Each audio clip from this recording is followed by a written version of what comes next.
Born into a real fight wasn't right. Where can she dream here? Took a hold of her life, left at night. Great day, everyone. How's it going? Welcome to Community Impact. My name is Zach Clayton, Community Pay It Forward, Community Dare to Care, the PAC channels, and welcome again to Community Impact. Kind of lost where I was at there, so I'm just going to repeat myself. Why not? We are going to be getting back to normalcy now that things have kind of calmed down a little bit.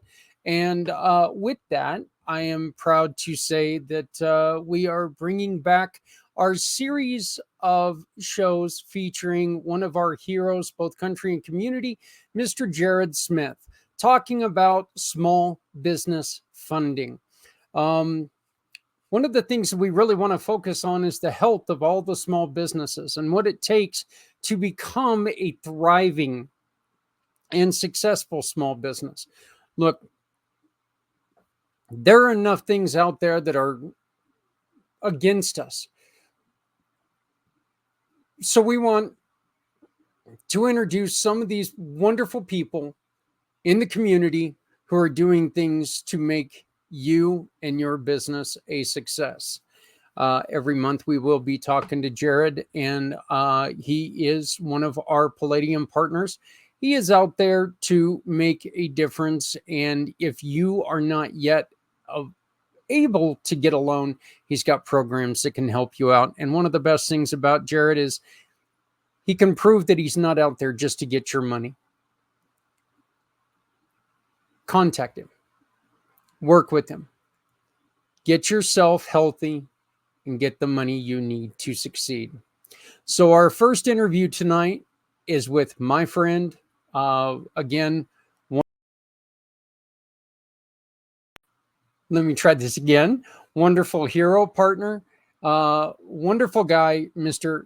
Jerrod Smith of Lone Star Valor Funding. It is so nice being able to record again and do things properly, because we can get back to some of the shows that we had planned at one point in time, and then all of a sudden they were gone. Joining us right now is Jerrod Smith with Lone Star Valor Funding. How you doing, my friend? I'm doing good. And yourself? Doing good, doing good. You are a funding organization to try to help small businesses, and you have programs from everybody to those with great credit to those who are struggling. And if you've got people who don't qualify right up front, you've got programs to help them grow, right? Absolutely. Yeah. So we enjoy helping the small business because I think that's the heartbeat of America. Yeah, absolutely. um Jerrod, tell us a little bit more about Lone Star Valor Funding. Let us know what makes you stand out with other bigger lenders. Yeah. So when it comes to lending, there's a lot of opportunity out there, but a lot of people struggle to figure out how to gain that opportunity to utilize it the best way. And so with our company, what we do is really try to understand what the business does and what it's trying to do with the money, and then find that right lender that fits with them. And instead of going down to your credit union, they're not going to necessarily say that the bank next door has a better deal. And so that's the beauty of what we do is we can compare it kind of to multiple lenders and find the best deal that fits for them. And sometimes it doesn't work out because the deal is not right. And with us, we're not obligated to one bank or the other. So we really want to advise you on the best way to move forward, not just trying to sell you a loan. Getting somebody tied into the bad loan, that's not good for your business, is it? No, I mean, again, that yeah, I think every situation has its purpose, and getting a bad loan might fit, your business needs. And when we say bad loans, it's not necessarily saying that it's not worth it. It's saying typically what we're talking about is like a high interest rate, payments either daily or weekly. Um, and so they really pry on pry on your desperate need. And so that's why really understanding the business is important to me, because I want to know if it's something that you absolutely need, or and your business is going to fail if you don't get it, versus somebody that's just trying to pad their bank account, which is also very useful. But their loan might not make sense compared to the other loan. And so it's really understanding every business and what makes them tick. What are some of the dangers of like predatory loan vendors out there? Some of these loans that promise the world but charge you extremely high interest rates, or make the terms to where you're going to fail. I think the biggest thing is doing kind of your research, and understanding what they are. I mean, like for me, I make sure to explain to every client like what type of lending options there are and what kind, to be out and look. The most that I worry about with people getting taken advantage of is either paying a fee to look for lending options. Most our service is free, and so you don't necessarily have to deal with that. And then the other one is just you're taking kind of advantage of the bad credit people, that they really have to deal with, not the best terms. Yeah, and there are a few of those predators that are out there that are they don't even report to the credit bureaus, right? any positive, but they can report negative. So you have a danger there, to where you're not even helping yourself. All you're doing is potentially harming yourself. I mean, yes and no, um, because there's both a positive and a negative when it comes to credit, regardless of if it's on there or not. You know, with it being on your credit report, the things you have to deal with is, especially if you're looking at your personal credit, they're gonna that's gonna add to your debt to income ratio. If you're using credit cards to fund your business, well, that usage is going to go way up. Where if you're looking at like business funding or like a business credit card, what they allow you to be able to max that credit card out or max that without having to hit your personal credit side and hurting your personal credit in that regards because um you got to make sure that you're treating them differently, and that's why it's important.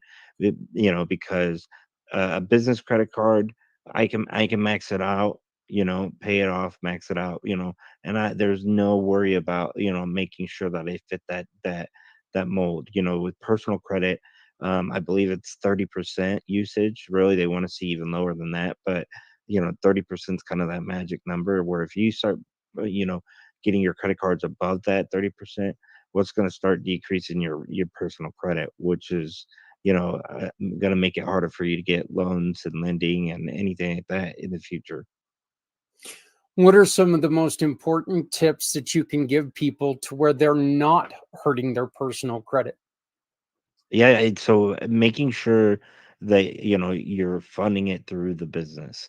There may be some personal guarantees, which means that they're going to look at your credit and say, okay, is he still worthy of this or not?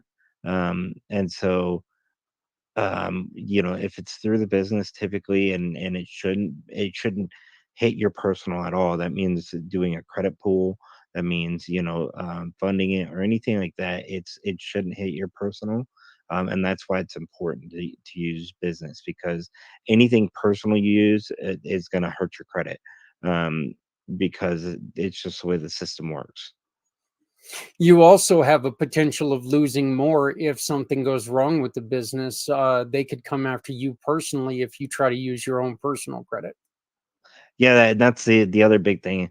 And it's not so much personal credit as far as, we interweaving your business to your personal life. Okay. The breakup is that, if we're talking about, the different uh, lanes of business filing. So you have your sole proprietor, your LLC, and your corporations. And so with the LLC, what a lot of people get an LLC for is because it's supposed to protect you as the owner from your personal being hurt from any business activity. Well, when you start using your funds, through your personal, well, now you're saying that those are part of the business and now leave you open for litigation to your personal. Okay. Let me ask you a question here. Is there a difference in lending when it comes to LLC, or B Corp, or any of those others? Are there different ways of filing? So, There is different ways of filing, but when we're talking about funding, they there isn't that much of a difference between them.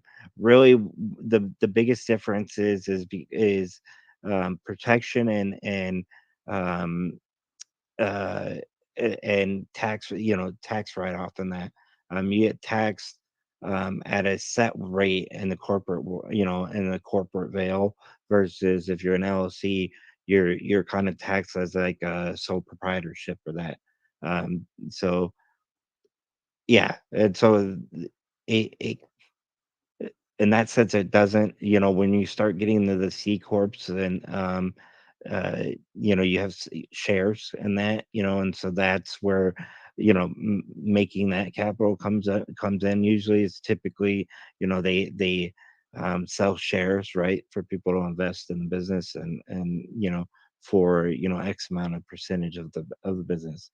and so that's a little different. But How difficult is it for a like a share rider, a person who runs like an Uber or something like that? Is it almost impossible for them to get a loan? no, what it really matters is, and it kind of depends on the lender route that we go, but a lot of them just want to see what you're making monthly, and so as long as you're making that monthly minimum, if you don't have the best of credit, that's what's going to be. So it's making sure that you're depositing that money into that bank account, because that's what they're looking at now. I have other lenders with other sources who, they care about what your taxes are, what you filed, how much that is, and how much you profited in that. So it just kind of varies depending on the lending option. Okay.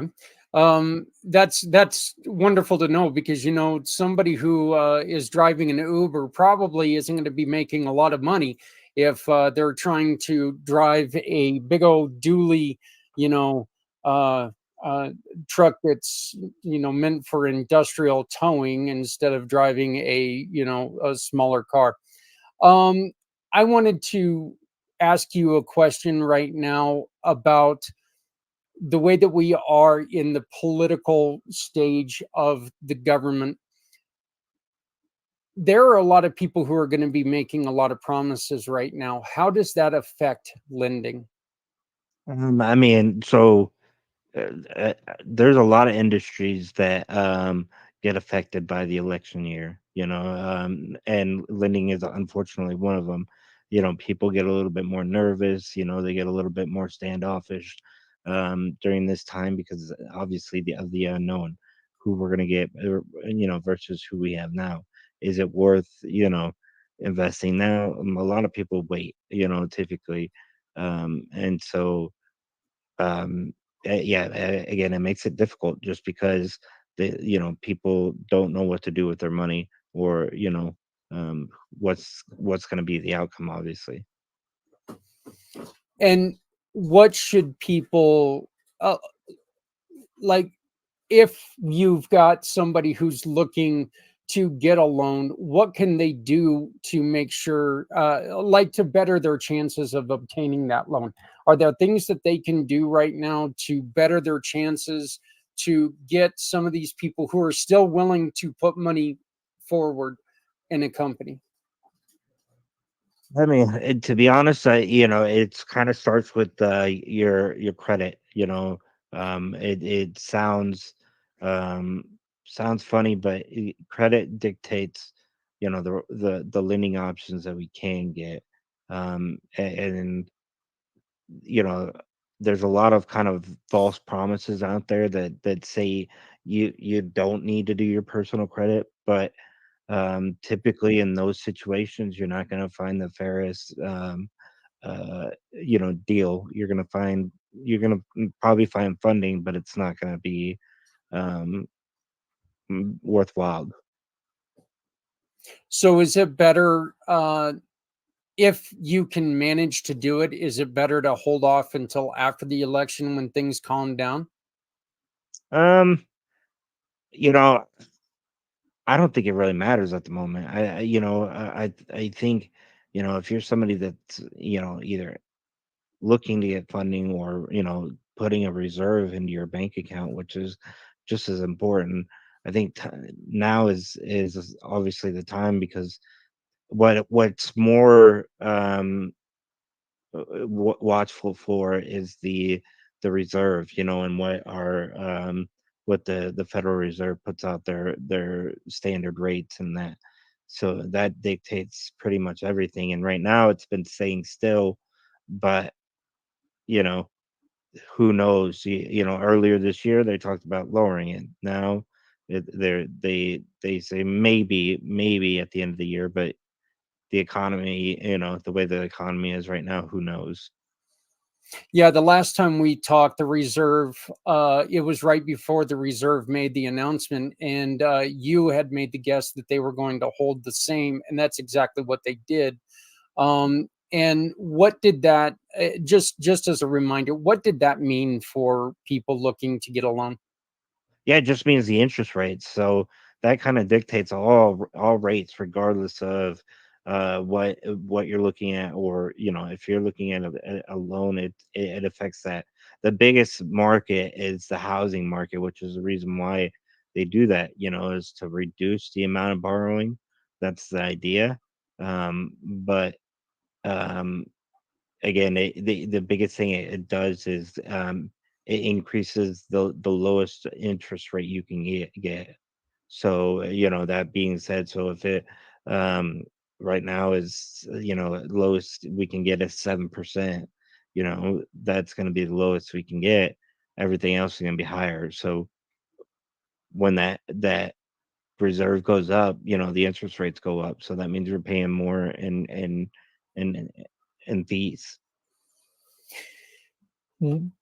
What would be, if you could get a hold of a group of people who are just now starting a business and they're looking to, um, you know, potentially start this without trying to establish their credit, what would you say to them? Um, y- y- I think most important is, yeah, um, is starting to understand the difference between business credit and personal credit. And again, the biggest thing is just making sure that you're funding everything through your business and not your personal. What a lot of people do, especially nowadays, they put it on a credit card, because their most likely credit score is not the best, but it's a catch 22, because obviously when you use your credit cards, your credit score is going to go down, which means that by the time you're ready for funding, you may not qualify anymore, or you may not qualify for the good lending anymore. So um, that's, I would say, the biggest thing. Well, I think that we can together uh, really make a difference here, and we can really help people get to where they need to be, even if they're not where uh, they're in a situation right at this moment. And Jerrod, I think that people calling you would be one of the best things in the world, because you don't charge people just to talk to them, do you? No, absolutely, and I don't take no very well. So I try to be as resourceful as I can with options as well. Well, and how did they get? What's the best way for them to get a hold of you?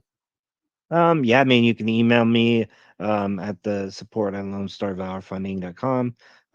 Call us at 210 610 1970. You, you can text that number as well. So feel free to reach out to us. Or you can go on the website. There's a contact form and a chat there that we respond to, you know, when somebody writes us. And remember, uh, we talked to Jerrod because we partnered with Jerrod, and it's one of the reasons why we love having this opportunity. You can always ask us a question by sending us a question, at any point in time, and the next time he's on, we can get those questions answered. So if you have any questions that you would like him to answer, please let us know, and we're going to have him back on here in a couple of weeks, and he'll be able to answer these questions, and you'll get those. We'll send you the answer first off, so you don't have to wait. But then he'll answer those questions for everybody to hear. But Jerrod is part of the community Pay It Forward family, and we appreciate that. Which means that anytime you go to him and you obtain a loan through him, you also get to support somebody who has asked us for help. So it's a wonderful, wonderful program that he's putting on. You can help yourself, help others while we're helping others. So it's a program that we're all part of, and I'm glad to be tied in with you. Once again, you can get a hold of Jerrod by visiting LoneStarValorFunding.com, LoneStarValorFunding.com. Phone calls or text messages, 210-610-1970, 210-610-1970, or support at LoneStarValorFunding.com, support at LoneStarValorFunding.com. Jerrod, is there anything else that you would like to talk about before we cut this out? No, I mean, obviously, it's great to see you again, and Yeah. great to be back here, and look forward to helping people make the right decision for their funding. Yeah, and again, we really want to hear your questions. We are recording these shows now due to some of the complications we've been having with trying to record live. So, but your questions are still needed and appreciated. And all you have to do is scan this wonderful little QR code right above Jerrod right now. When you scan that, you can ask us any questions that you have. You ask us those questions, we'll get the answer right to you, but then those questions can be answered for everyone else on our next episode. Jerrod, thank you very much for joining us. Thank you very much for this. And again, as always, Jerrod is also a 13-year veteran who was medically retired. And I appreciate you for your service. So you can always find him at our serving our heroes, both country and community. Thank you very much for your service, my friend. I appreciate it. Thank you. All right. Get a hold of Jerrod, get your questions answered. Let's get some funding in a lot of these small businesses who need it the most. Absolutely. Hey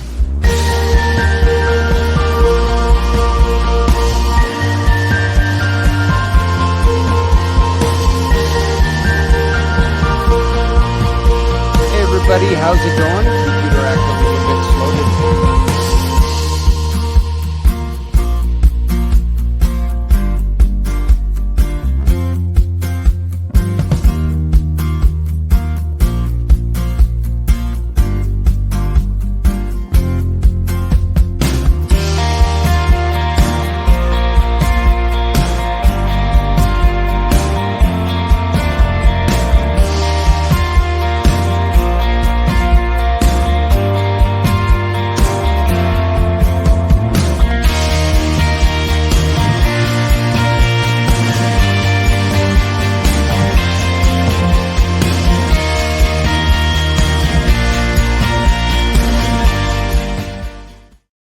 Hey everybody, how's it going? Computer acting a little bit slow today. You know me, if it involves me, it involves the computer doing something funky.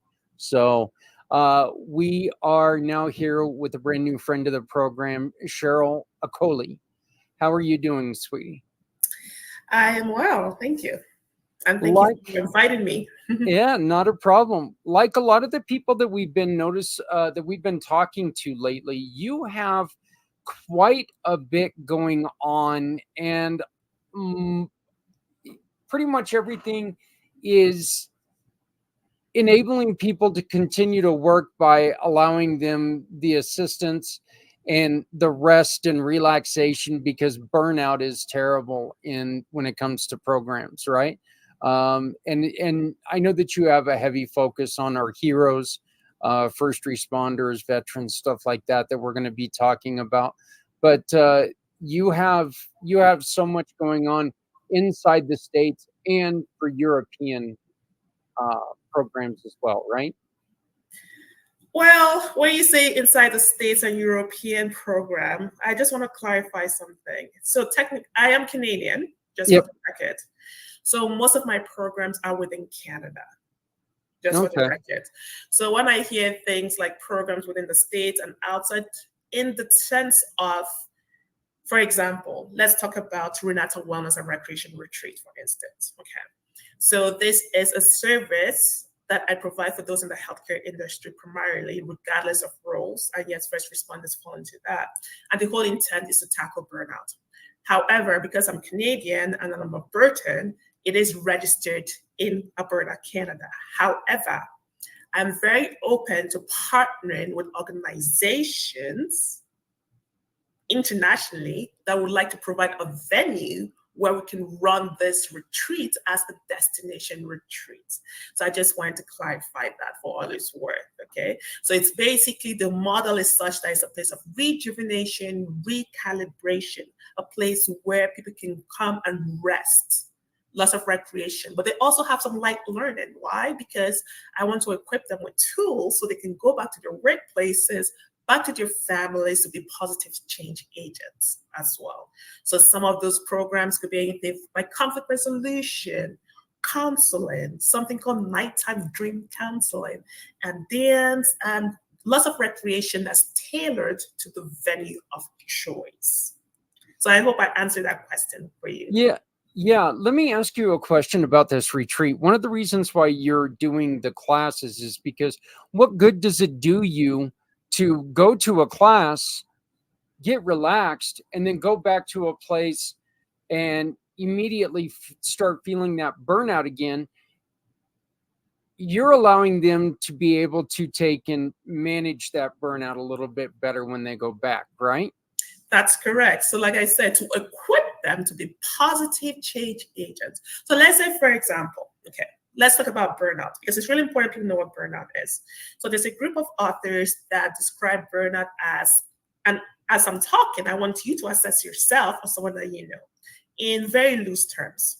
If you find yourself to be more exhausted than normal, more cynical than normal, and you find that your work output has decreased, perhaps you might be burning out. And the key is, burnout is recognized in normal individuals. So it's usually not in people with a pre-existing, maybe mental health condition, but in normal people who are finding themselves to be more exhausted than normal, more cynical than usual, and again, finding decreased work efficacy, okay?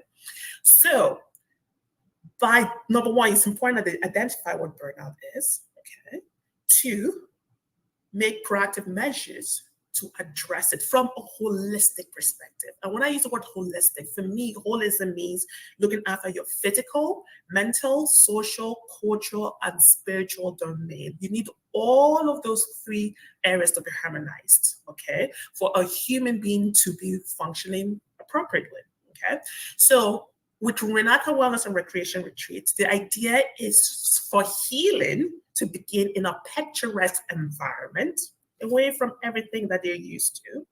Yes, there'll be lots of rest, lots of good food, lots of recreation, but equipping them with some tools, like, for example, conflict resolution, for instance, okay? Conflict resolution is not just about interpersonal relationships. It could be about your processes, your systems, your tasks as well. It could be your values. That's a big thing, right? And when we talk about conflict, people think about external. It could also be within. Sometimes we have conflict within ourselves, right? Yep. It could be moral unrest and all that, okay? And then also an organization development class of some sort. So that could be anything like maybe strategic management for, let's say, business owners or aspiring business owners or administrators or educators. Or it could be something on financial management for, in terms of, for you as an individual, you as an employee, you as an executive, for example, okay? So yeah, so it's important to get away from the environment, because you might have heard this or not, but it's very difficult to heal in an environment where you have, maybe you're burning out, or maybe where you've experienced bullying and harassment. You need to get away from that environment for your healing journey, again, your holistic journey to begin. So that, in a nutshell, is the premise of Renata Wellness and Recreation Retreat. And I invite everyone to visit my website to learn more about the strategic direction in terms of its mission, vision, and goals. And most importantly, look at our history so you can understand why it came about in the first place.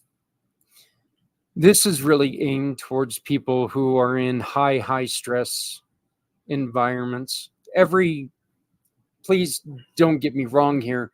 Every organization has a level of stress that is higher stress, but you are really aimed at people who literally hold lives in their hands, and are trying to help them manage a level of stress that, thank God, most of us don't have to deal with every day, but these are people that, if something happens, it could cost lives. What got you into this area? What made you start to think, hey, you know what? These people need help, and we need to make sure that we find the help they need. Sure. So I have a healthcare background of 20 years. So I go by Dr. Cheryl Okoli, DHA. DHA stands for Doctorate in Health Administration. So in my, I'll say maybe about the 13-year mark in my career, I started thinking to myself, and this was more so this would have been in 2016, that there's thoughts of having a retreat for those in the healthcare industry. And before I continue, I just want to make it clear, though, I'm not just talking about those at the front lines, okay? You could be in the healthcare industry, and you can be in academia, you could be in research, you could be management, director, or C-level, so it doesn't matter. You could be a first responder. And also, let's not forget the non-professional caregivers as well. And what I mean by that, it could be someone taking care of their parent or their young ones, or someone who has special needs, a family member. They too at risk, right? So going back to your question, so around the 2016 mark was when I was in a leadership role, and I started thinking about, oh my goodness, I see healthcare professionals, regardless again of setting and hierarchy, and they're really burning out. I myself too, at some point, I started feeling, oh my, what's going on here? But thinking about burnout again, let me pause there for a second to mention burnout can be multifaceted. And what I mean by that is burnout related to occupational issues, and there could be burnout related to what's happening in your life as a whole. It could be from the social, family, external to your work, okay? So at that point in time, not many people know this actually, but around the 2016 mark, when I mentioned that, in 2015, I'd had a car accident, actually. And it could have been much, much worse. It was bad. I had about, I think it was 2nd or 3rd degree whiplash. It was almost like doing the Macarena, like my head, my neck. Yeah. And not many people realized it was serious because I wasn't on crutches. I didn't have a broken cast or anything. No one took it seriously. But naturally, when you're going through something like that, and also I'm very tall. Some people know this too. I'm like 5'10" and 3/4. By the time I wear heels, I'm over 6. The reason why I mention that is crucial.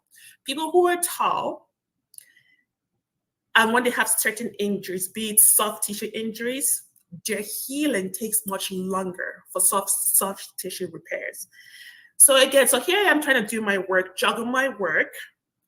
I needed proper ergonomic equipment. At the time, I didn't have it. Again, I'm tall, right? So the basic workbench stations for some of my heights and for normal people wasn't the same. So for me, trying to advocate for that, it was really a battle, trying to recover from my illness, trying to juggle work. I really was beginning to burn out. I still love my job. I still love the people I was serving. But all those external factors combined with everything made me start burning out. But I'm not one to throw in the towel, okay? So I started thinking to myself, you know what? Between what happened in 2015, now in 2016, I started thinking, and at that point in time, I was pursuing my doctorate as well. I looked at my life. I looked at the life of other people from an occupational and from a social. And I started saying, you know what? I would so like to be part of a venture or advocate for a venture whereby we can have a picturesque setting, picturesque physical setting, where those in the healthcare industry can get away from everything and just rest and be loved on, TLC. They're forever pouring out into others. And don't get me wrong, like you said, I don't want to be biased. Lots of industries pour out into people. But like you said, it's a matter of life and death when it comes to the healthcare industry, right? You can't take certain things lightly. I wanted a place where they could get away, rejuvenate, recalibrate. And when I use the word recalibrate, that's a proprietary mnemonic of mine as well. It didn't start off as being a proprietary mnemonic, but I invite everyone, when you get a chance, visit my website, www.renata.care. At the very top, it says free gifts. And then you can click on it and you can see what the recalibrate stands for. It's a step-by-step. Each letter stands for what you can do to recalibrate holistically. Yes, that's the one. And just click on the download button and to pull it up for you. So I said, so in 2016, I'll say the idea was conceived to have this picturesque, beautiful place. But it wasn't just going to be a place where they can just recalibrate and rejuvenate, have good food, but also light learning. Why? When, again, like I said about burnout, could be occupational or multifaceted. Okay. When it's occupational burnout, which means basically burnout happening because of what's happening in the workplace. So another thing for me was at that point in time in that role, as much as I'm grateful and honored to have been in that role, there were two of us in that role, and I took care of the northern part of Calgary. My colleague took care of the southern part of Calgary. That's a lot on one person. But again, I'm very good at managing my time. But between that and everything else happening, it was a lot, okay? So back to the retreat, I want them to have a place where that they can, again, recalibrate, but also have light learning on things like conflict resolution, because conflict is not necessarily bad. Did you know that? People get conflict and they just cringe. No, there is constructive and then there is destructive. And it's not just about interpersonal. It could also be value-related conflict. It could be the processes. It could be tasks. It could be systems. And when I'm using the word systems, not so much in the IT system world, but more like macro systems, like the healthcare system from a population lens, from a departmental lens, from a geographical lens, etc. Right? So they have some light learning on things like conflict resolution. They have a group counseling, because some of these individuals, not only are they burning out, they might have been recipients of bullying and harassment. And again, sadly for me, I was a recipient of that at the workplace. So lots of things were just happening all at once. Okay. So I'll pause there to explain anything else if you want me to, if you have any specific questions, but I think I'll pause there for now. Right now, I just want to, you've got recalibrate broken down as recalibrate. Why are you doing what you're doing? Who do you need to focus on first? Educate yourself on the above. Celebrate what you have accomplished. Assess holistically, physically, mentally, socially, culturally, spiritually domains. Liberate negative thinking patterns. Inquire and get ideas from others. Believe in yourself, so important. Relinquish control of what you cannot. Accept that you are only human, another very important one. Trust the process, and enthusiasm is the way forward. How did you come up with that? Very good question. I've been blessed by God Almighty. I'm a Christ follower. He's given me many gifts. One of the things is the knack for words. I could just sit here and think, you know what, I want to come across a message to give people, but I want something tangible they can take away. And I just sit there, and within less than minutes, sometimes something will just come up. So I was like, Renata, wellness and recreation, a place of rejuvenation, a place of recalibration. So how did I come up with that? People always talk about R&R, but for me, I was like, first, I think what's more vital is for you to recalibrate and then rest. Hey, it's open for discussion or debate. But by recalibrating, so going back to your question, I was like, how can they recalibrate? And I was like, you know what? I just sat there one day, brought out my pen and paper. I was like, okay, recalibrate. What could the R stand for? I was like, well, you want to recalibrate, but what does that mean? Asking yourself, why am I doing what I'm doing? Again, recalibrate can apply to your workplace setting. It could be in your family life. It could be those who are retired. It doesn't matter. Anyone can recalibrate. Okay, so the R is, why am I doing what I'm not doing? What should I focus on? What's my priorities? So that's pretty much how I came up with it. I just said, I want something tangible people can take away to literally recalibrate. It's not just a matter of you're going there and sitting somewhere and smelling the roses. That's good. But how do you make that time useful and beneficial? That when you come away from a retreat, you're like, you know what, I have some direction of some sort. It may not be all the pieces, but you have some direction. And most importantly, hopefully you've rested physically and mentally as well. Well, and when you rest, when you're rested, when you take and you can look at all of those things, and you can look at them at a more, at ease feeling, and it's probably easier for you to take and break each and every one of them down. If you look at those in a stressed situation before you go to rejuvenate yourself, to recalibrate yourself, if you will. If you look at them beforehand, you're going to be looking at that, and it's going to seem, intimidating. So recalibrating and then looking at that, it's going to seem like it's something very easy to do. Your second website is ShalomEaglesWings.care. Can you tell us a little bit about this? And this will go into your book as well. Sure. Okay, Shalom Eagles Wings. Okay, so that is my business, Shalom Eagles Wings, and each word of my business name is a play on words. Shalom, most of us know it to mean peace. I know I'm not Jewish, but I like to say my Lord and Savior was Jewish. But shalom, beyond meaning peace, also means wholeness and wellness. Okay. The Eagles part of things has to do with the fact that I consider myself to be a visionary and rise above storms. I'm pretty resilient and I'm very strategic. And then the wings is the empowerment component of it.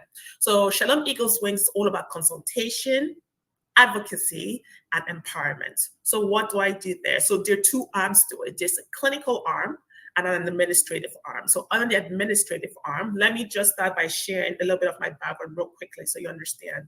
So I have over 20 years of healthcare experience. My foundation is that of a registered nurse. I have a doctorate in health administration, which is non-nursing related. So that's why my passion for influencing changes at the population, national, and global level. Okay. So with Shalom Eagles Wings, from the administrative lens, I provide strategic management to executive administrators, business owners in their strategic management of the organizations, looking at 5 main pillars: leadership, workforce development, the organization culture and climate, forging partnerships, and last but not least, financial practices. Remember, I said shalom, most people know it to mean peace, but it's also wholeness. I'm also a conflict resolution coach.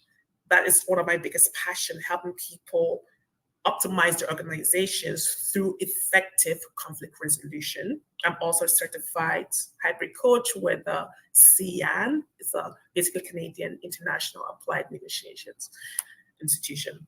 Now, I'll talk to you about my book shortly, but on the clinical arms of Shalom Eagles Wings, I'm passionate about women who are high risk for uterine fibroids. And when I use the word high risk and symptomatic, 1 in 4 women, 1 in 4 live with uterine fibroids. To bring that in perspective, if you were in a room with 100 women, about 25 of them would have uterine fibroids. But it doesn't mean they'll be symptomatic. Okay, so that's an important thing to differentiate between that. So I'm passionate about raising public awareness about uterine fibroids, partnering with organizations like in the medical field, medical clinics who want to ensure and implement early screening for women who are high risk. And when I talk about high risk, it could be they have a family history and so forth, and genetic predisposition for uterine fibroids. So I also provide workshops and one-on-one consultation. I offer those to women at large as well. So that's one clinical arm that I'm passionate about. Now I have added adult and senior consultation as well on the clinical arm for Shalom Eagles Wings as well. Now you mentioned my book. So yes, so I mentioned conflict resolution is something I'm very passionate about. I've been sadly the recipient of destructive conflict. And what do I describe destructive conflict as? Again, as opposed to constructive. Destructive is basically when it tears down relationships, when it tears down processes, where there is sometimes in the healthcare industry, worst case scenario, death. So when I talk about destructive, I said to myself, you know what? People need to be educated that conflict's not necessarily bad. There's a constructive and a destructive side. I spent 10 years of my career in the operating room. And when I was pursuing my master's degree, I promised myself if I ever got a chance to empower people at large to deal with conflict effectively, I'll do something about it. So my capstone project ended up being on conflict resolution in the operating room, empowering new employees and the staff, veteran staff, to deal with conflicts. And it's interesting that the one thing that cost me lots of tears, I won an award. Unbeknownst to me, I submitted an article. I didn't know there was an award associated with it. And I was blessed to be the recipient of this award. So I decided to write my book, publish it. And yeah, it's available on Amazon. And what you should is available on Mark Bookshop as well. But one thing I should mention though, don't be deceived by the title. People outside of the healthcare industry have read my book and seen value in it. So the principles are the same. You just have to be astute and wise to apply it to your work setting or your society and community. Yeah. Oh yes, one thing I should mention, if you buy from me directly, I can personalize it for you, and 10% of the proceedings go to a local charity called Hope Mission. And again, I'm in Alberta, Canada. Yeah, that's beautiful. I got a question for you. Why, Doc, is it that women fall, I don't want to say fall victim, but fall into a more dangerous category? And then if you throw in African American to that generalization, women, they're even higher risk. Why are women and African American individuals, why do they fall into higher risk whenever anything comes out? What is it about the makeup of women and African Americans that put your lives and your health in more danger? That's a very good question, very sensitive and could be controversial. But I'm going to answer that question from anecdotal experiences, lived experiences, and from a research perspective, if that's okay. So from anecdotal experiences, and you use the word African American. So just for the records, that's from an American lens. In Canada, we won't use African American because we're not Americans. But Right. nevertheless, you're talking about chocolate-hued people as a whole. I love the term chocolate-hued. That's me. Anyway, so part of it has to do with the fact that from anecdotal experiences, some people say it has to do with racism. And it's very interesting that some people don't know that racism can have physiological effects on a human being. Mm-hmm. There is a screening tool I highly recommend people look it up. One of them was from Harvard. It's called Unrest, in capital letters. Okay, look it up. Regardless of industry, use it to screen not just women that are chocolate hued, it could be men too, and it will help you recognize individuals that have high risk for health issues, either from a social perspective or from a physical perspective due to racism. So that's one big umbrella term as to why their health might be affected. So for example, when you are subjected to microaggressions, and what do I mean by that? It could be racial slurs, either overt or they could be covert. Covert could be, for example, oh, where are you from? So let me use the example of me being Canadian. Actually, I was born in Canada, just wasn't raised in Canada. And people, number one, look at me, chocolate-hued. They listen to my accent because I'm a global citizen, grew up on 3 different continents. I have a very interesting accent. So when I say things like, oh, I'm from Winnipeg, they're like, no, where are you really from? So right there, they don't realize some might deem that a microaggression. You've asked me a question, I answered you because you didn't like or accept my answer, you're digging and prying. Maybe what you intended to ask was, what's your ethnicity? which is different, very different. Ethnicity has to do with maybe your culture and traditions. Race is a social construct. It's what people put you in a box, actually, is what race is. So there's difference between racial and ethnic background, okay? So maybe what they might wanted to have asked was, what's your ethnic background? And this is educational, okay? Yeah. So, okay, so that's one thing. So to answer your question, so there could be racism involved in it, affecting their healthcare. It's a well-known fact that in the States specifically, sadly, maternity health for women.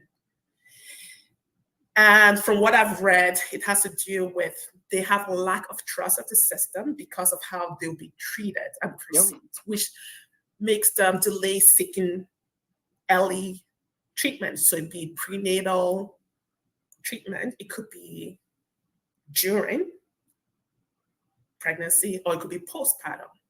So this distrust sadly leads them to not seeking healthcare.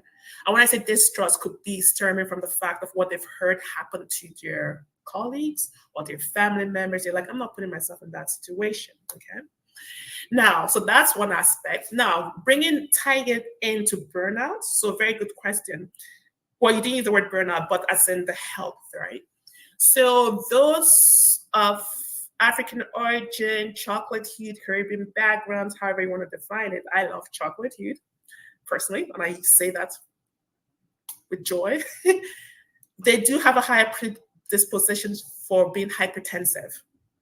So when you're under lots of stress, be it stress related to racism or being due to discrimination. So let's say, for example, you're not promoted when you have the education background, but you're not promoted because of the color of your skin or due to the threat or jealousy, whatever it is, that creates stress. And when there's stress, you have cortisol shoot up in your body, and that doesn't help you, right? So that can impact your stress. And believe it or not, there are some tumors that can be caused by heightened stress levels. Again, yeah. So all that can impact a woman's that's chocolate hue, can impact your health adversely, not just physiologically, but mentally, socially, culturally, and spiritually. So that's the way I can answer that. Did that help?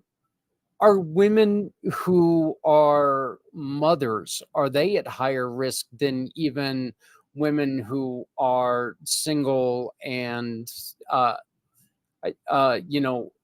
do not have that responsibility of being a mother?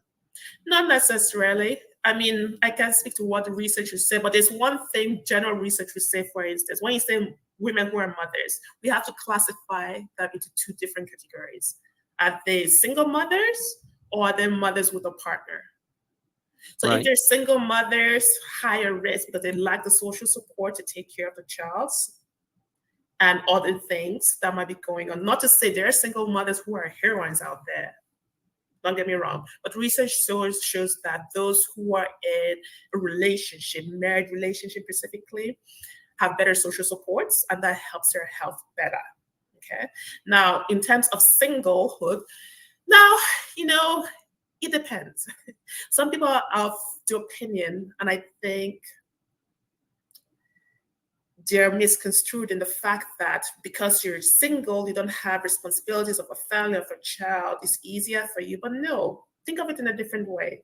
You have everything on your shoulders. You're responsible for working, you're responsible for paying those bills, you're responsible for taking care of things in the house, and so forth. It's an extra load. Yes, you may not have that extra responsibility of looking after a younger one, but what about when you're in the sandwich generation? When you have to take care of your parents. Sandwich generation means taking care of maybe parents or taking care of younger ones. So there are single women, again, when maybe they're not married, people think, oh, they have less responsibility, they should take care of their older parent. They will be at risk for burnout as well.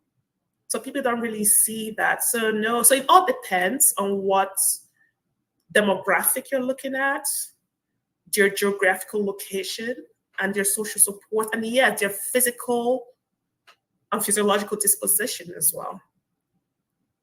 Yeah, I greatly appreciate you navigating and answering that question. I know that there's a huge difference, and I do apologize for using America all the time. It's accustomed to, you know, this is where I live, and it's,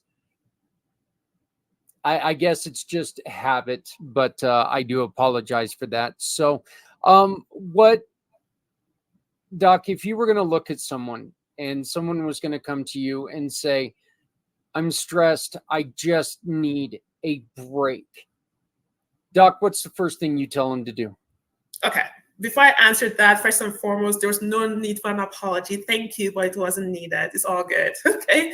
Now, someone that is stressed and they come to me seeking advice, the first thing I would do, I'm very holistic and I use the mindset of root cause analysis. I ask lots of questions.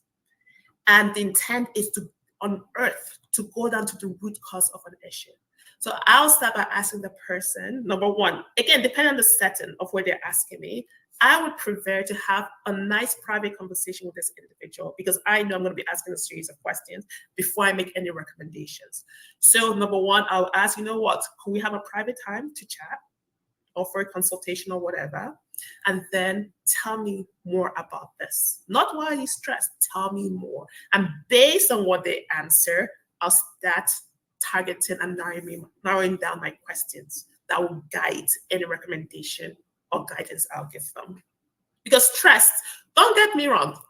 Again, people may not know this. There are two kinds of stress. There's de-stress, the negative, and there's eustress. Eustress is the positive stress that might happen when, let's say, for example, a couple is expecting a baby.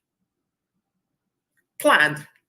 Unplanned might be a little bit unstressful, but it could still be positive. But eustress is the good kind of stress that happens as a result of something positive. So it could be for someone, oh, I can't wait to get that job, but I have to move.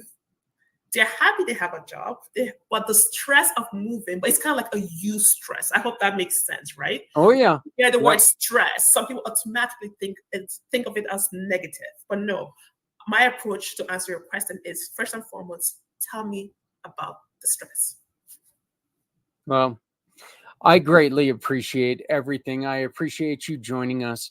You can be found, your two websites are shalomeagleswings.care. That's www.shalomeagleswings.care. And then you can also be found on www.renata.care. That's www.renata.care. You are found at your email address. Let me find that. Oh, and you can get your free gift on renata.care by just going to the free gift, recalibrate and relax. There's a place that you just download it. It's right there, PDF. Just download it to your computer, have it, use it, and live it, love it, and rejuvenate. Recalibrate. So, and then you can always get your books when you buy them directly. You're going to get it personalized. She's going to sign it for you, and also donate 10% to who? Hope Mission. Hope Mission. Well, that's so wonderful that you're doing that. But you can get your books by visiting the website shalomeagleswings.com is where the book is located. So you can also email her at Cheryl at shalomeagleswings.care. That's Cheryl at shalomeagleswings.care. And your phone number, 403-837-9209, 403-837-9209. Is there anything else that you would like to get out to everybody? Well, first and foremost, thank you very much for having me on this platform. I appreciate it. I am always eager to partner and support organizations that are interested in helping masses at large, So thank you for that. What else I want to share is basically, I just want to leave people with something I like to say. I like to say that You are needed in this world to be a solution. Be the best that you can, and do not rob the world of a precious gem, you. Goodbye. That is so fitting for me right now, because I am in the middle of writing a blog that's the exact same thing that you just said. You know, you are needed for to help others, and if you're not there, you know, they're losing that resource. So what a wonderful way to end. Dr. Cheryl Okoli, thank you so very much for joining us. Please come back and join us sometime if there's anything that you can want to announce or you would like to share. Thank you. Thank you very much. No problem. Thank you again.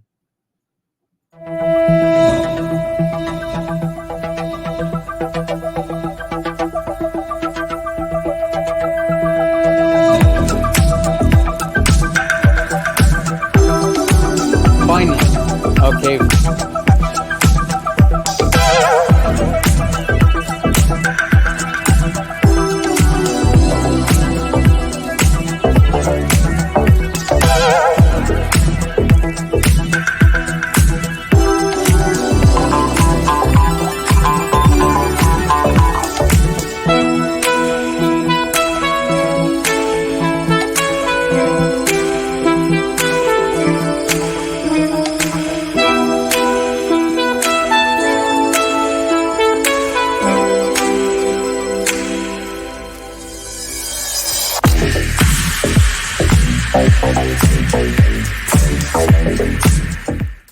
Looking to make a difference with your shopping? Visit communitypayitforward.us. Select the mission or cause you want to support and scan the QR code. You have two options. Click the first link and browse our giving partners, or use the second link to tell us what you need, and we'll find the right partners for you. Shop with these partners and keep your receipt or invoice. Next, click a picture or simply upload a picture of your receipt to the portal in every form, adding your name and email address. Your purchase now turns into a donation to the mission you've chosen. Community Pay It Forward shares your business story with those in need of your services to rally support for those who need us all. I want to thank Dr. Okoli for joining us. And I think one of the things that I want to reiterate and pick up on a little bit is the last statement that she said, that, you know, we need you to be here. And that is, you know, anybody who's ever watched any of my shows knows that that's so important, because each of us, we have our own story to tell. And that story, if told in the right way and if told to the right people, can mean the world to somebody. It's one of the reasons why we really focus on telling as many stories as we can. Okay. And speaking of telling stories, we're here for you to tell your story by simply scanning the QR code that you would see right above us. That QR code will bring you to a form. Fill out that form, and you can tell us about your business, about your program, about your nonprofit, any of those. All you got to do is scan the QR code, fill it out, pick a date. Let's record a segment, and we will get it on the air as soon as we possibly can. Be very thorough and tell us exactly what you want to talk about. We will get you in, and, let's tell people who you are. At this time, I want to give a huge thanks to a person we talked to the other day, and we learned so much about her, and that's Jill E. Schultz, who is our brand new IMpACT sponsor. JillESchultz.com, JillESchultz.com. Look, every single one of us has a past. And as I like to say, something that I saw once on a sticky note, and it said, every saint has a past, every sinner has a future. And Jill E. Schultz wants to teach and wants to help you get through that past and face the future and bring that wonderful, that wonderful you into the light. And it's very easy for us to do, and that's by releasing the embarrassment. That's by, sorry about the weird sounds that you just heard, but getting rid of the shame and bringing out the wonderful feelings and the wonderful you. You're going to get a chance to meet Jill E. Schultz as soon as this show is over. So at 9 p.m. East, 7 p.m. right here in the mountains. Stay tuned right here on the PAC channels, and just all you got to do is scroll up a little bit, and it's going to show up right after this last interview that we've got with another brand new friend who really wants to focus on love. You know, what can love do for you emotionally, physically, professionally? Why we need love in our life. So when we get after this real quick spot, we're going to be talking to Mandolin Moses. Wonderful, wonderful, beautiful lady.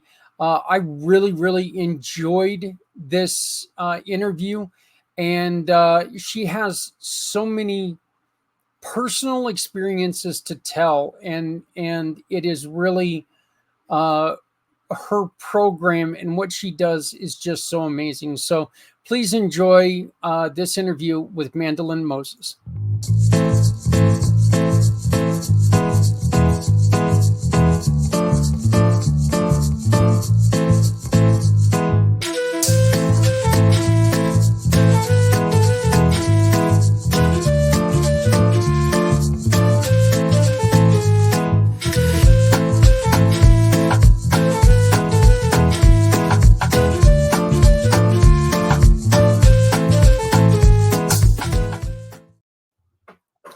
Finally, we have had a lot of difficult shows that we've been talking about lately everywhere, from dating to, past traumas in childhood and stuff like that, to where now we get someone who's going to talk about something that's pleasant, generally pleasant.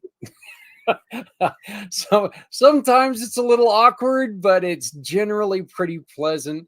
I am thrilled to introduce to you to international public speaker and author Mandolin Moses. How are you doing?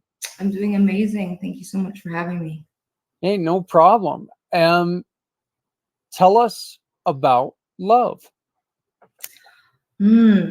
So, this has been a concept that I've been teaching for years, and it's been my ultimate purpose in life is to be someone out there that actually expresses what love really is. Years ago, I created a workshop called What is Love? And the very first time I did it, I had like a big group and everybody was talking about love. And, I opened up the workshop saying it's said to have 136 different definitions of what love is, right? So we'll talk about, I love this slice of pizza. I love the weather. I love the beach. I love you. I love my children. I love, there's like this word love is just used so, in such a broad way. And it was funny because this morning I was just thinking about this for my daughter. And they're going to be today, I'm glad we're having this conversation. I have to message her. It's her anniversary with her husband. And a lot of people think that relationships and marriage and everything, it all has to do with love. And this notion of love and people falling in and out of love with each other. And that's not love. There's no such thing as falling in love with somebody and then out of love with somebody. And so when I was teaching this workshop, at the end of the workshop, after everybody was kind of discussing what love is, a man in the workshop asked me, "So, Mandolin, what is your definition of love?" And I said, "It's simple. There's only one definition of love. And love is holding someone to a higher standard than they would hold themselves. That is the definition of love." Okay. Um, so in that definition, one of the things that we always hear is that you cannot love someone unless you love yourself. Oh my gosh, I hate that saying more than anything in the whole wide world. Because I'm glad I brought it up then. I loathe that expression, because it's funny, because if you ask 100 people, 95% of people, like if I ask you, "Hey Zach, do you love yourself?" What's going to be your answer? Sometimes. Most people say, "Well, I love myself, Yeah. and I really want this. I want this relationship. I want this money. I want this job. I want this. I love myself. I'm doing everything." Most people are going to say that they love themselves, right? Most people aren't going to say, like, there are some people out there that, are very unhappy, and they're going to say that they don't love themselves. But the way that, we're not here to be on this planet by ourselves. We're just not. God gave us 7.8 billion other people on this planet to connect with. And these people in our lives come into our lives to show us love, and many times show us where we need to grow and expand. And we can never do that alone, and it's like, so how can you say that, if you don't love yourself, nobody else is going to love you? Or, or how can somebody love you if you don't love yourself?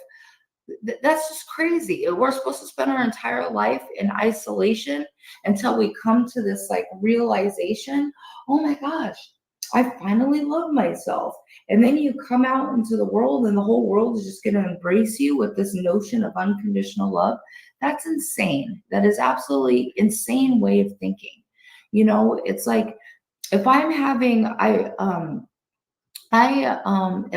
like, just recently I had a pretty big health scare, right?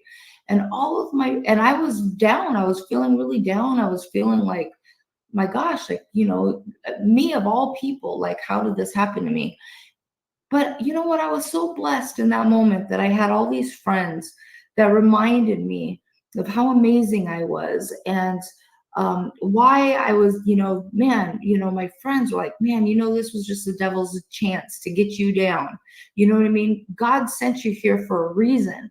Get your head up. You're here for a reason. You're going to get through this. Man, I couldn't imagine going through what I went through without all these people reminding me of how beautiful I was. Because at the time I was just ready. I was like, I was stressed out. I was at the lowest point of my life. And here I have all these people that stood up to bring my chin up. It was like, thank God I had those people that held me to a higher standard, that kept me distracted from all of the chaos that was going around me. That's what people are for. So I absolutely loathe that saying, because we need people to remind us of how powerful we are in certain moments when we're not feeling powerful ourselves. I tell people on a daily basis that when I was in the hospital bed after my motorcycle accident, one of my first thoughts that I can remember, of course, I don't remember a whole lot about it, but the one thing that I do remember is waking up and knowing that there were people there, seeing that there were people there for me to take care of me. And one of my first thoughts was, what if I had just moved to this area and somebody ran me off the road and nobody knew me? How scary would that have been to woken up to nobody there, being there, to, my friends, my family are hundreds of miles away, or even 70 miles away, but nobody can get there overnight. And we're sitting there, I'm sitting there in a very scary situation, and people couldn't be there for me. And when I first started creating Community Pay It Forward, that was one of the things I wanted to make sure that we could do, that we could tell somebody who's in a bad situation, hey, we don't know you that well, but we're here for you, to show people that we're here to love them. And I love that the fact that you brought that into your explanation, that really, that's what this is about, is, support and just being there. It's a tough life when you don't think anybody's there for you. I'm going to share these two stories. So when I was in the hospital, so about a month ago, I got a phone call saying, get to the emergency room right away. You're about to have a heart attack or a stroke. Like, if I wouldn't have gone to the hospital that morning or that night, I wouldn't have woke up in the morning. Like, I went into AFib. In the hospital, my heart stopped several times. They had to do 3 EKGs on me because my heart kept stopping. And I go into the hospital, and obviously I'm in shock because I'm like super healthy, I'm like, I don't know. I was like, I don't know what the heck's going on. But I'm just like laughing and joking with the hospital staff, it's like, look, at this point in my life, I'm just in your hands, right? And the doctor, I'll never forget this, is just hands down one of the most beautiful moments of my life. And I have to say, I live a very blessed life. I really do. But this doctor comes in, and he has his hand on his chest, and he's like, Mandolin, how are you doing?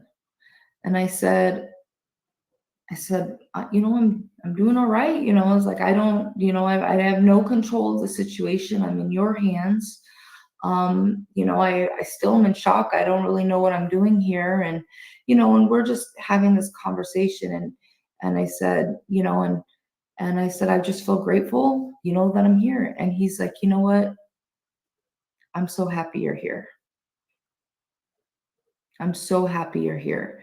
And that always just wants to bring tears to my eyes, because he didn't know me. Yeah.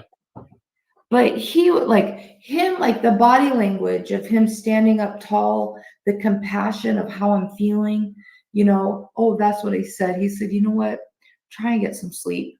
And I said, you and I both know I'm not getting any sleep, because the last time I tried falling asleep, my heart stopped and you guys all came running in to revive me. So I just said, I'm just going to sit here and meditate. And then that's when he said, I'm so happy you're here, And when the nurse came in to give me my blood transfusions, I was like, oh, give me some superhero blood if you have that. If not, I'll settle for Michael Jordan's. And she's like, I have never heard anybody laugh or joke with me while I'm giving them a blood transfusion before. And I was like, but what happened was the whole staff at the hospital was so enlightened and lifted because they were in this presence of love.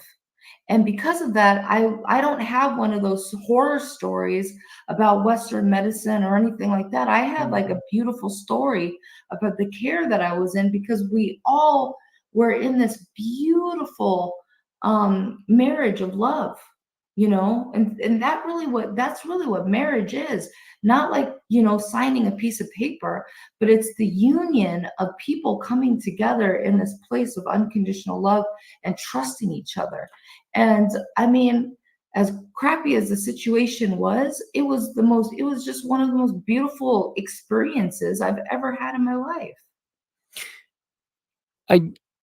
I appreciate you saying that, because I have never walked into a hospital when I was the patient and walked out angrier. I have never. I'm not the patient that's going to walk in there and complain and bitch and moan that, oh my God, the food is awful, all this stuff is awful. What's going on? I'll play around a little bit, with the nurses. They'll come in and they'll be like, oh, we're out of orange Jello, and I'm like, what?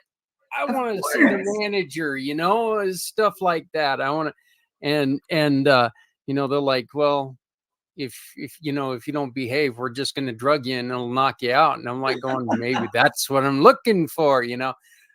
I love being able to go in there and have fun with them, because, you hear the other people that are talking to them. Those rooms are nice and private.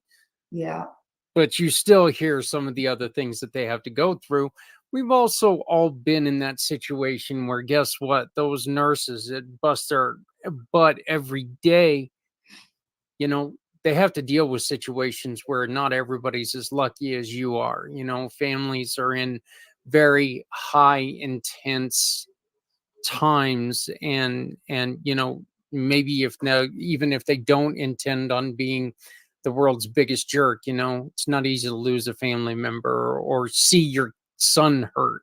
That was one one time when I did snap out when my 1-year-old boy, the lady couldn't get the needle in his in his arm. And I wasn't the nicest guy that time, but it's like, stab me 1,000,000 times, I don't care. You Right? don't stab my son again, or I'm gonna Yeah. hurt you. But what brought on the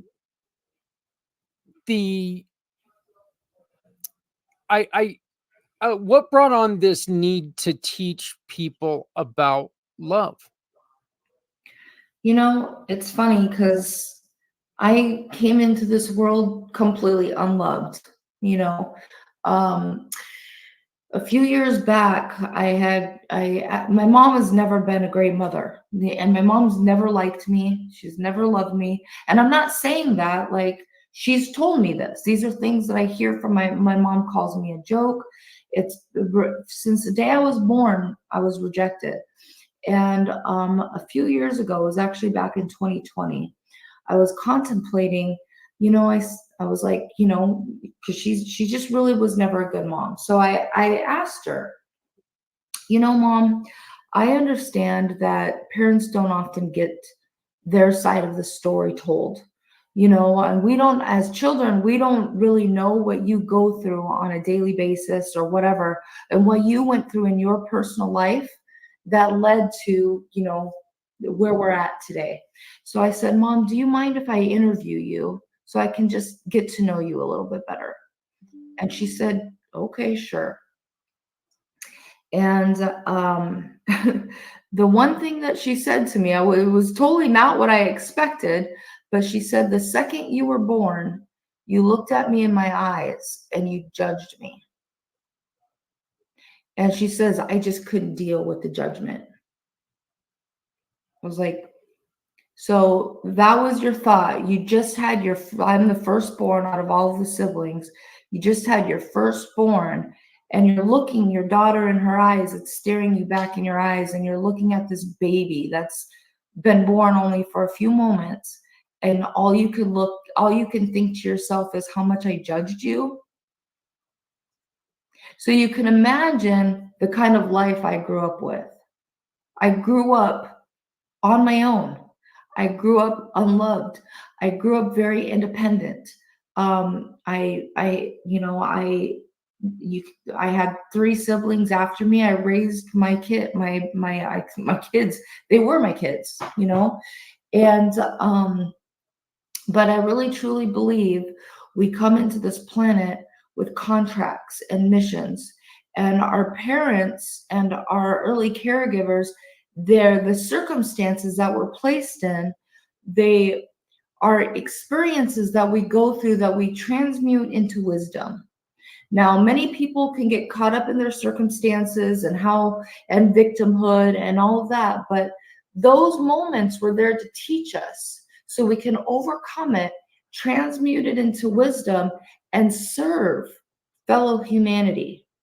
So although I could sit here and be like, man, like, I was so abused, I was so neglected, I was so abandoned, I was never loved. And people were like, man, your mom is horrible. She's a horrible bitch, right? That could be totally justified. But that was not my purpose. My purpose was to go from being completely unloved to learning what it means to to show unconditional, to be unconditional love. So now in my life, it is my mission to every single person or sentient being, leaf, ant, whatever on this planet, it is my mission. God put me on this planet to express unconditional love to everything around me, including myself, because I had to learn that for myself. And so that's why I'm so passionate about this, is because I grew up not being loved. And now I understand and I see that in people, regardless of their behavior, I can see their wound and I can show compassion for them, regardless of what circumstance they're in, or regardless of how they treat me. At least I can still show them compassion because I know I've been there. You know, you hit it right on the head. I mean, when you were telling us when you were telling us the story about your mom, the first thing I was thinking of is, whoa, how, why would a mom? But I don't know her story, and so for me judging, that's, you know, that shame on me for judging. So I understand, you know, where you were going, where the first thought I was like is like, oh my God, poor lady, you know, for You know, having I want to say how funny that is, because that was my normal growing up, you know? yeah. And so like as a storyteller, I share these stories, and it's not until like I'll go speak on stage or I'll share my story and I'll like, you know, like things that my mom has done, and people's eyes are like, and I'm like, oh, that's right, that's not normal. Yeah, that's not normal, right? That's not normal. So how difficult was parenting for you? Yeah, I mean, you've already said that you raised your siblings, but when you had your child, how difficult was it for you to go? And I'm pretty sure that the first, you know, some of the first things you were thinking of is, I'm doing this different. But how difficult was it for you to balance between over parenting and good parenting? You know, it's really funny. I was just having this conversation with a friend of mine last night. I just believe 100% that God puts you on this planet for a reason. Like you're here for a reason.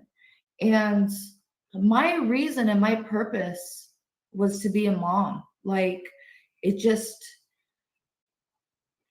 something that just, honestly, I have to say, just really, I had my daughter when I was 14 and I had my second daughter when I was 16. And being a parent, it's just something that really came supernatural for me. And there was a situation, I can name a million situations, but this one situation, when my kids were in high school, they had a friend who was having some real issues at home, and this kid ran away, and then I took her into my house. And here I am, you know, in my early 30s with 2 kids, single mother, and I'm sitting here mediating between this child and the mother and trying to get them to a point where they could come together. And I'm just like, how in the world do I have this figured out way before, you know, this woman's like almost twice my age, you know? And you know, even to this day, I've got grown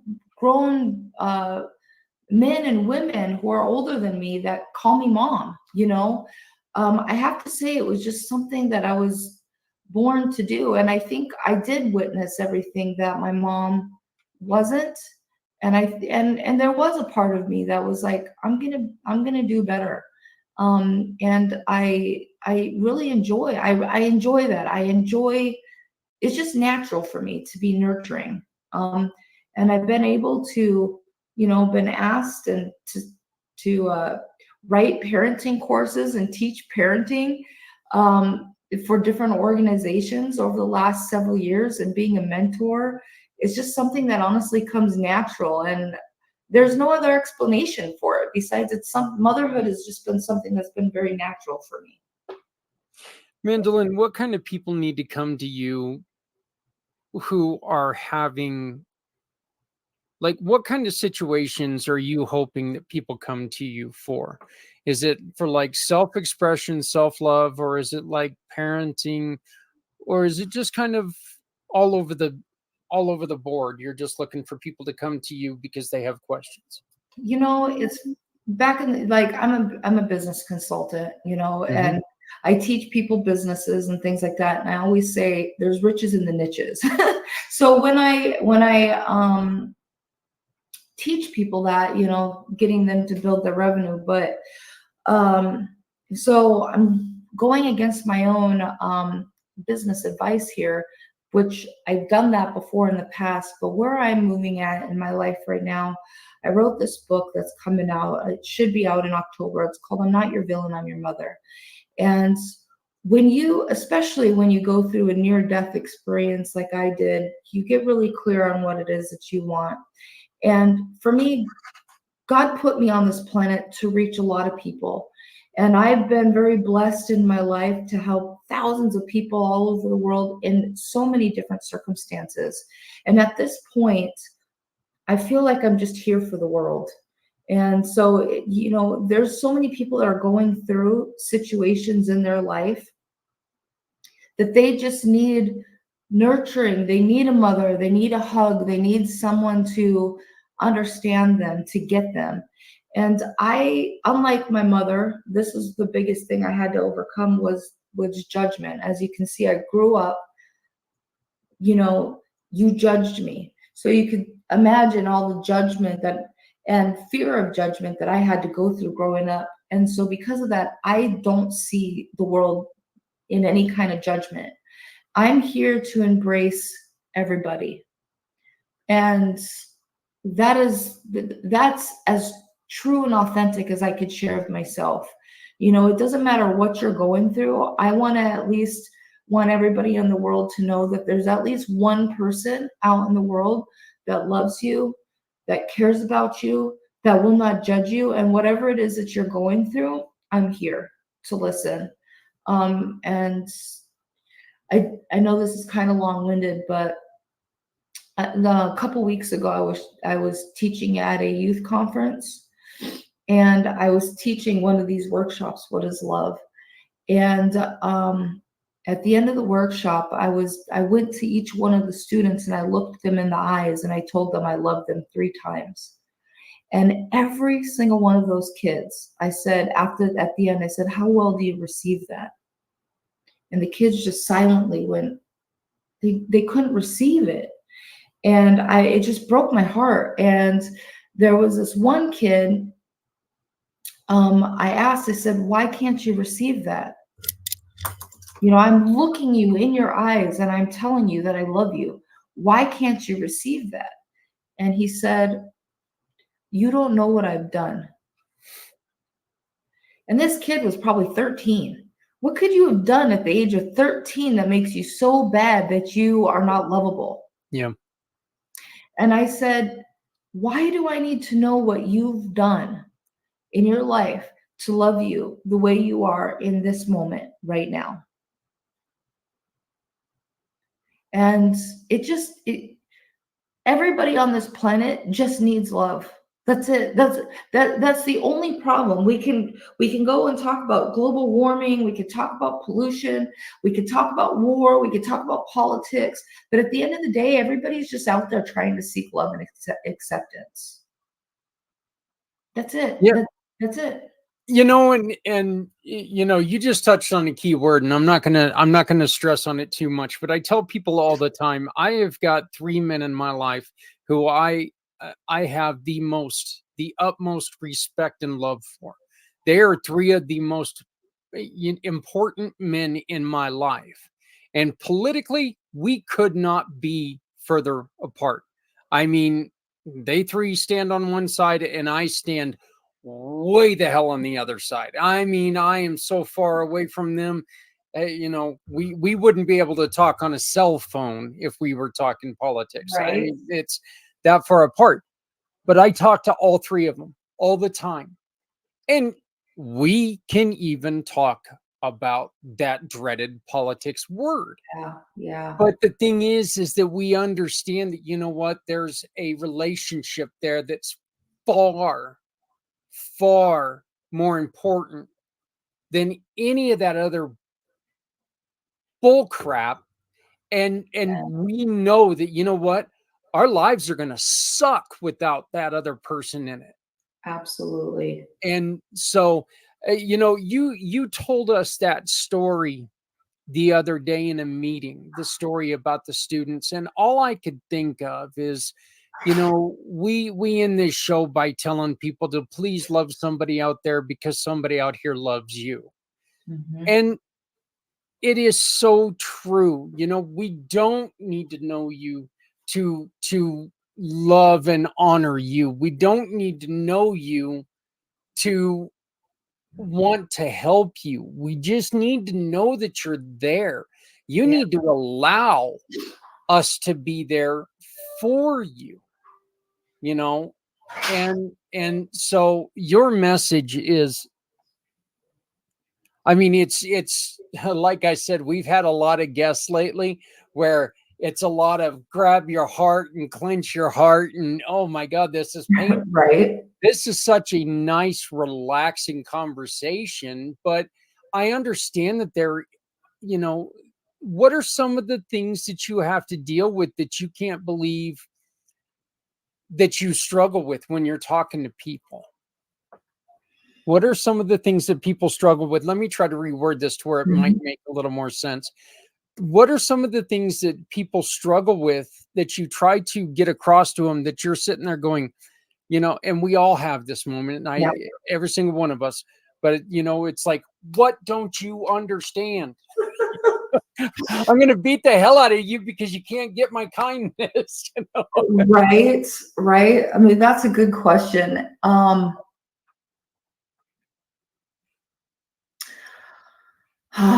Man, I think that we've been so beaten up in our society that there's this like, I guess I'm just going to let this flow, that there's this linear stream of events that need to happen in order for this to happen. That I can get this only if I do this and this and this and this and this. I really, really, really want this, but this has to happen first. And anytime I hear people say that, I just, in my brain, I'm just like, man, you just really don't understand how powerful you are. And how much that we give our power away to things that just don't matter, you know? Like, we're only here on this planet for such a, you know, let's just say at the tops 80 to 100 years. That's really not that much time. And you know, I'm such a woman of faith. I'm like, do you really think God is going to place all those limitations on you to complete everything that you're capable of within that short amount of time? All you need to do in that particular moment is make the decision that you're going to do this, and magic will happen to you. And the more that you keep on thinking that this has to happen in order for this to happen, it's like what bothers me the most is that people just don't really realize how insanely powerful that they really are. And it's like, just, and I see it, you know, and that's why I say love is really that unconditional holding people to a higher standard than they hold themselves. It's like, wait a second, lift up your chin. You know, lift up your chin, recognize who you are, recognize how powerful you are. We are all made in that image of the creation, you know, so be that. And you'll see magic happen in your life right away, but don't limit yourself. Well, let me ask you this one last question and then I'll let you go. What is the one thing, Mandolin, that you would tell somebody? And I don't, by no means, I don't want to simplify what you do because I think what you do is amazing. But what is one thing that you tell somebody who is feeling unloved, what's the one thing that you can tell them to give them at least that little bit of boost to open their eyes and look around and find that person that does love them? You know, I always say, you know, it's like, I'm going to start with this, you know, it's, we go through times in our lives that suck, you know, Yep. that really, really, really suck. And it really drives me crazy when you've got, you know, spiritual teachers or coaches that, or just regular people in the world that are like, oh, there's always a light at the end of the tunnel, or they try and diminish what it is that you're going through, right? Or, oh man, you think you have problems. There's starving kids in Africa. God, that drives me absolutely crazy. Don't take away from my experience that I'm going through right now. So the things that there's two pieces of advice that I could give. I don't like the word advice, but number one, if you're going through something, do yourself a favor and go through it totally, 100%. Don't ease yourself out of it. You know, this is where we get stuck into addictions and vices and all these distractions in life that that take us away from what it is that we're going through. And then what happens in that is later on, that's going to come back and bite you in your ass later. It's going to blow up later. So if you're going through something, a dark time, go through it 100% until you are ready to come out of it. It's okay to not be okay. It is okay to not be okay. It is okay. If you're having a bad day, I hate it when people say, it's like, how are things going? You know, I'm fine. Oh, you should be perfect. No, you shouldn't be. It's okay. Find yourself some support and some people that are just going to hold space and listen and be a shoulder to cry on, because we need that sometimes. And then as you're coming out of it, I always say, now it's time to ask yourself, what was the beauty in that situation? There are certain situations, again, they just suck. A year and a half ago, I went through a situation that absolutely broke my freaking heart. Broke my heart. And I'm still trying to, there's a lot of beauty that came out of the situation, but it sucked. You know, but it sucked. You know, there was something that you said earlier that the phrase, and it's so funny because your answer fits it perfectly. The phrase came to my mind, live the suck.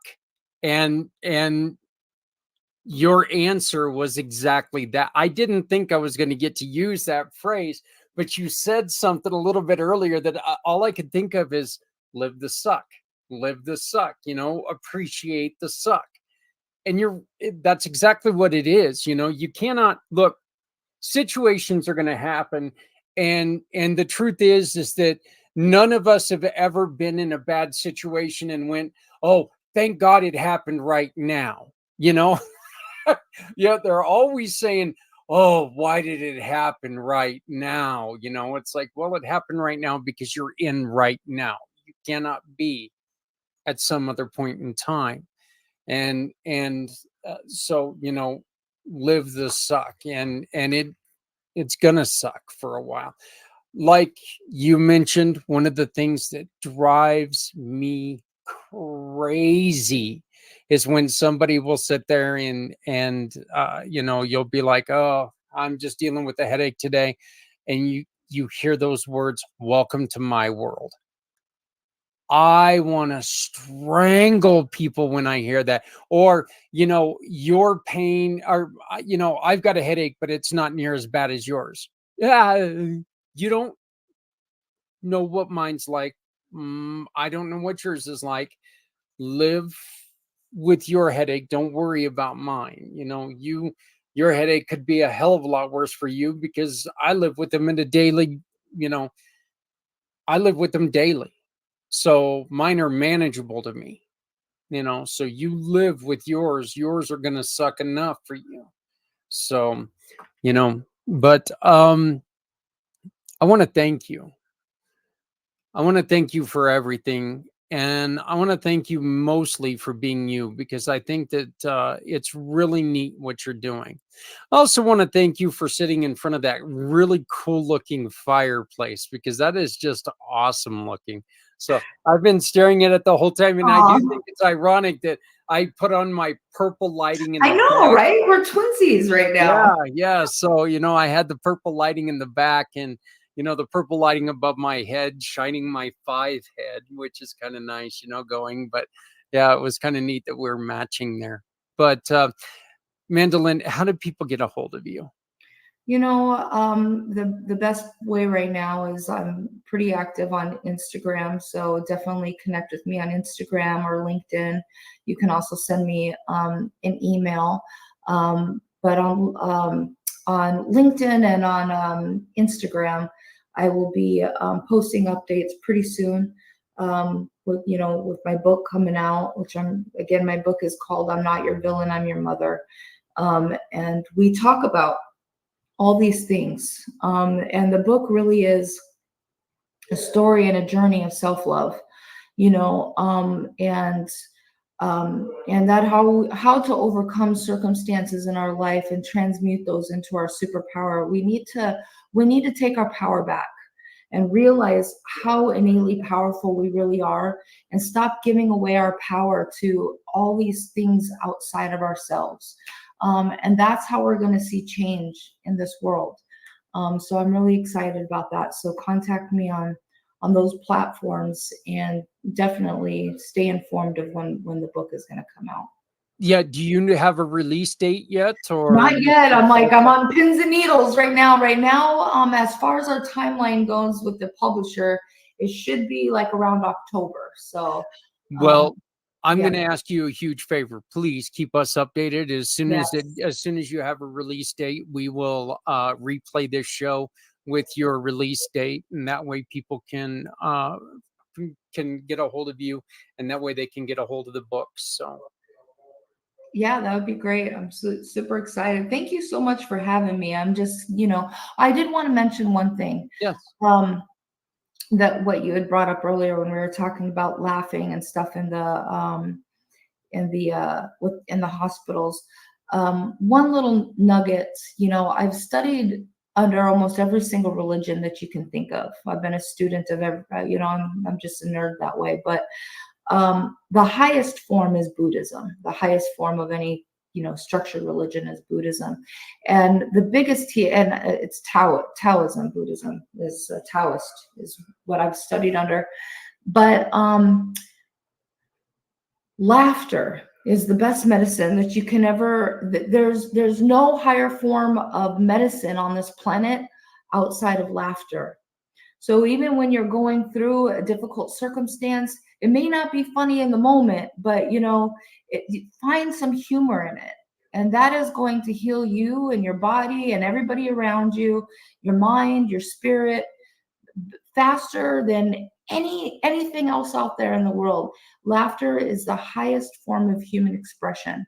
So laugh your way through life. Life is nothing but a cosmic joke, and we're just like players in this comedy, and you can live a drama or a thriller or whatever it is, but I choose to live my life as a comedy, and it just seems to be the best way of healing. So find laughter in everything that you do, and that'll be your quickest path to self-love. Mandolin Moses, thank you very much. You can get a hold of her at mandolin.moses@gmail.com. Once again, that's mandolin.moses@gmail.com. You can get a hold of her on Instagram at Mandolin Moses. And it's the same on LinkedIn. She's very easy to find. If you have any questions, it's all going to be attached to this video. Mandolin, thank you so very much. Thank you so much for having me. I love you all so much. Thank you. Looking to make a difference with your shopping? Visit communitypayitforward.us. Select the mission or cause you want to support and scan the QR code. You have two options. Click the first link and browse our giving partners, or use the second link to tell us what you need, and we'll find the right partners for you. Shop with these partners and keep your receipt or invoice. Next, click a picture or simply upload a picture of your receipt to the portal in every form, adding your name and email address. Your purchase now turns into a donation to the mission you've chosen. Community Pay It Forward shares your business story with those in need of your services to rally support for those who need us all. Hey, we have a lot of things coming up, and I would like to ask a favor of you. Please like and subscribe wherever you're at. Make sure that you help us to tell these stories of these wonderful people. All you have to do is find us on any of the social media networks. Speaking of social media, it looks like X is going to do something, formerly Twitter. They're going to do something, and we are probably going to be closing our account on X. If we're unable to use the format, then why be on the format? And they're making it to where we would have to put up money to utilize their format. So I don't think that we're going to be running on there for much longer. But you can still find us on both Facebook pages and YouTube. You can also find us on LinkedIn and of course on communitypayitforward.us. This is it for us tonight. I want to thank you very much for joining us. Outstanding guests. I really appreciated everything that they were talking about, from the funding of companies to the assistance of companies to just the great things that love can do. Let's make sure that we take care of each other out here, okay? Make sure you love somebody out here, because somebody out here loves you. Look, we got to help people. We got to make sure that everyone is doing well, because if you're not helping someone, you're hurting everyone. Please remember, no one needs to go it alone when we all come together. My name is Zach Clayton, Community Pay It Forward, Community Dare to Care, and the PAC channels. This has been Community IMpACT, brought to you by Jill E. Schultz. Please visit jilleschultz.com and learn how to defeat your shame and live the life that you really want to live. Join us again next week when we have another show. I believe next week. Oh, no, next week. We don't quite have the wine show. It's the week after that we have the wine show. So we'll see. I know that we've got quite a few guests coming up. I know that we're going to have a couple of partners from a long time ago that are going to be joining us and reintroducing themselves. So I'm excited for next week's show. But until next week, again, my name is Zach Clayton, Community Pay It Forward, Community Dare to Care, and the PAC channels, saying thank you, I love you, and be there for someone.